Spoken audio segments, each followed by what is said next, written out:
Hi guys, welcome back to Tamil live Raj. ஆக்சுவலாக பார்த்தீங்க அப்படின்னா பிக் பாஸ் சீசன் 8ஓட அஃபிஷியல் ப்ரோமோ வந்தோன்னே எல்லாருமே ரொம்பவே ஹாப்பியாக இருப்பீங்க அப்படின்னு தான் நினைக்கிறேன். ஏன்னா பலருமே பார்த்தீங்க அப்படின்னா நம்ம பழைய பாஸ் ஆண்டவரை பார்த்தீங்க அப்படின்னா மிஸ் பண்ணிட்டும், இன்னும் பலர் புது பாஸை ரொம்பவே ஹாப்பியாக வரவேற்றுட்டும் இருக்கீங்க அப்படின்றது தெரியும். ஏன்னா பார்த்தீங்கன்னா ஒரு யதார்த்தமான நடிப்பாலையும் எந்த ஒரு பஞ்ச் ஸ்டைலாக்கும் இல்லாமல் எந்த ஒரு வசனங்களும் இல்லாமல் கண்ணடிச்சபடியே பார்த்தீங்க அப்படின்னா நம்ம Vijay Sethupathi Bigg Boss season 8க்குள்ள என்ன அப்படின்னா என்ட்ரி ஆயிருக்காரு.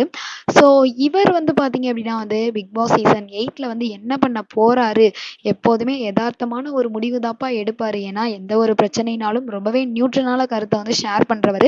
பிக் பாஸ்லயும் நம்ம பழைய பாஸ் அதாவது ஆண்டவர் பண்ண மாதிரி எதுவுமே என்ன அப்படின்னா யாருக்குமே சப்போர்ட் பண்ணாம ஒரு நியூட்ரலான முடிவை விஜய் சேதுபதி எடுப்பாரு அப்படின்னா விஜய் டிவி பார்த்தீங்க அப்படின்னா சன் டிவில இருந்து விஜய் சேதுபதியை தூக்கிட்டாங்க. ஏன்னா ஆல்ரெடி பார்த்தீங்க அப்படின்னா விஜய் டிவில இருந்து சன் டிவிக்கு வெங்கடேஷ் பட்டை கைமாத்தின மாதிரி சன் டிவில இருந்து விஜய் டிவிக்கு பார்த்தீங்க அப்படின்னா விஜய் சேதுபதியை கைமாத்திட்டாங்க அப்படின்னு கூட சொல்லலாம். ஏன்னா பார்த்தீங்கன்னா மக்களின் குரலுக்காக மக்களின் செல்வன் அப்படின்ற மாதிரி தான் நம்ம விஜய் சேதுபதி நடந்துக்குவாரு அப்படின்ற மாதிரி எல்லாருமே பரவலா பேசிட்டு வராங்க.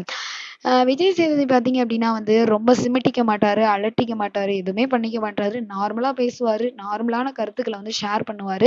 ஸோ அதனால தான் அவரை பார்த்தீங்க அப்படின்னா பிக் பாஸுக்கு செலக்ட் பண்ணதாகவும், அது மட்டும் இல்லாமல் அவரை போட்டால் மட்டும்தான் கமல் சார் அளவுக்கு ஷோவில் ஒரு டிஆர்பியை கைப்பற்ற முடியும் அப்படின்ற மாதிரி நம்ம விஜய் டிவி பிளான் பண்ணனால தான் யார் அப்படின்னா நம்ம விஜய் சேதுபதியை தூக்கிட்டு இதில் போட்டிருக்காங்க. ஸோ விஜய் சேதுபதி உள்ளே வந்துட்டாரு, அடுத்து என்னென்னலாம் பண்ணுவார்னு உங்களுக்கு ஏதாவது ஐடியா இருந்துச்சு அப்படின்னா மறக்காம நம்ம சேனலுக்கு கீழே உள்ள பாக்ஸில் கமெண்ட் பண்ணுங்க. இவருக்கு எவ்வளோ சம்பளம் அப்படின்னு பார்த்தீங்க அப்படின்னா 50 கோடி சம்பளம் அப்படின்றது சொல்லியிருக்காங்க. இது விஜய் சேதுபதிக்கு அடிச்சு ஜாக்பாட் அப்படின்னு தான் சொல்லலாம். ஸோ இது வரைக்கும் கமல்ஹாசன் 120 கோடி வரைக்கும் வாங்கியிருக்காரு. பட் விஜய் சேதுபதிக்கு 50 கோடி வரைக்கும் பேசி முடிச்சதாக சொல்றாங்க. ஸோ இந்த டைம் இவர் எப்படி பிக் பாஸ் ஷோ கொண்டு போறாரோ அதை பொறுத்து அடுத்தடுத்த சீசன்லையும் அவரை விட இவர் பெட்டரா பண்ணா இவரையே வச்சுக்க கூட வாய்ப்பு இருக்கு விஜய் டிவி.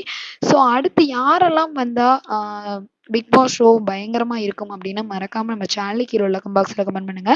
இந்த வீடியோ உங்களுக்கு பிடிச்சிருந்தா லைக் பண்ணுங்க, ஷேர் பண்ணுங்க, கமெண்ட் பண்ணுங்க, அப்படியே நம்ம சேனலை சப்ஸ்கிரைப் பண்ணிருங்க. ஓகே, பாய்.